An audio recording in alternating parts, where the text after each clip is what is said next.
हम अपने जान के दुश्मन को जान कहते हैं, हम अपने जान के दुश्मन को जान कहते हैं। मोहब्बत की इसी मिट्टी को हिंदुस्तान कहते हैं, हिंदुस्तान कहते हैं। जो दुनिया में सुनाई दे उसे कहते हैं खामोशी, और जो आंखों से दिखाई दे उसे तूफान कहते हैं। आदरणीय निर्देशक महोदय, प्रधानाचार्य, शिक्षकगण एवं मेरे प्यारे देशवासियों, गणतंत्र दिवस की हार्दिक शुभकामनाएं। मैं आज आप लोगों के समक्ष गणतंत्र दिवस के शुभ अवसर पर अपने विचारों को प्रस्तुत करना चाहती हूँ। आज़ादी का असली मतलब वही समझ सकता है जिसने कभी गुलामी की हो। हम काफ़ी सौभाग्यशाली हैं जो हमने एक स्वतंत्र भारत में जन्म लिया।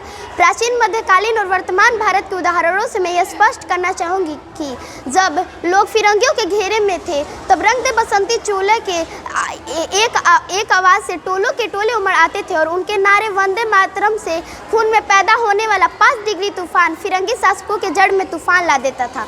लोग मर जाते थे, मिट जाते थे, फांसी चढ़ जाते थे, क्योंकि यह उस दौर की देशभक्ति थी, कसौटी थी। 62-65-70 के युद्धों में सुहाग गवा देने वाली औरतों के हालात यूँ हो जाया करते थे कि प्यार भी भरपूर गया, मांग का सिंदूर गया, नन्हे ननिहालों की लंगोटियाँ चली गई, छोटी छोटी बेटियों की चोटियाँ चली गई, बाप की कमाई गई, भाई की पढ़ाई गई। ऐसा यूँ विस्फोट हुआ कि पता ही न चला कि जिस्म की कई बोटियाँ चली गई। आपके लिए तो एक आदमी मरा है साहब, आपके लिए तो एक आदमी मरा है साहब, लेकिन मेरे घर की तो रोटियां चली गई, रोटियां चली गई।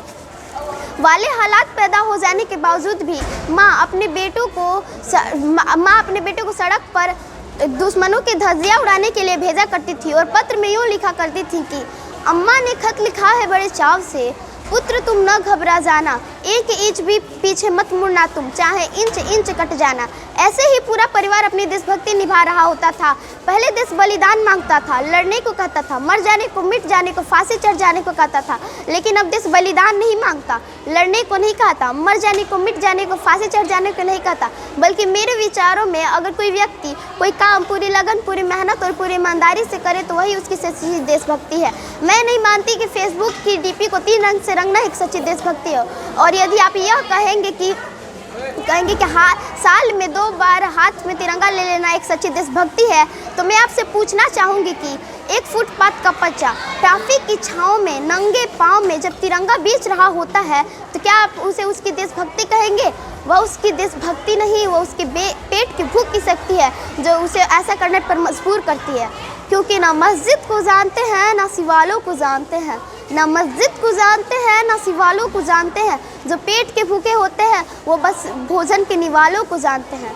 अपने देश, अपने समाज, अपने राष्ट्र के समर्पण का भाव है देशभक्ति। हर एक देशद्रोही के जीवन में लाने वाला तूफान है देशभक्ति, ताकि हर एक देशद्रोही यह समझ सके अगर तू परिंदा है तो आसमान तेरा है, अगर तू दरिंदा है तो शमशान तेरा है। भाईचारे से रहना है तो रह इस जमीन पर, वरना कब्र भी तेरी है और ये कब्रिस्तान भी तेरा है।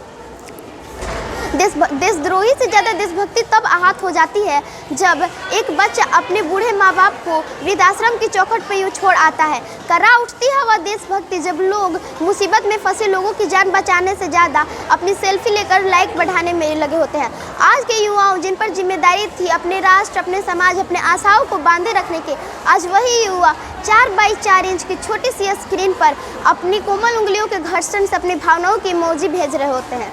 हमने एक ऐसे समाज में जीते हैं जहाँ पर पत्थर की मूरत को लगते हैं 56 भोग, भूखे नंगे तड़पते सो जाते हैं लोग, भूखे नंगे तड़पते सो जाते हैं लोग।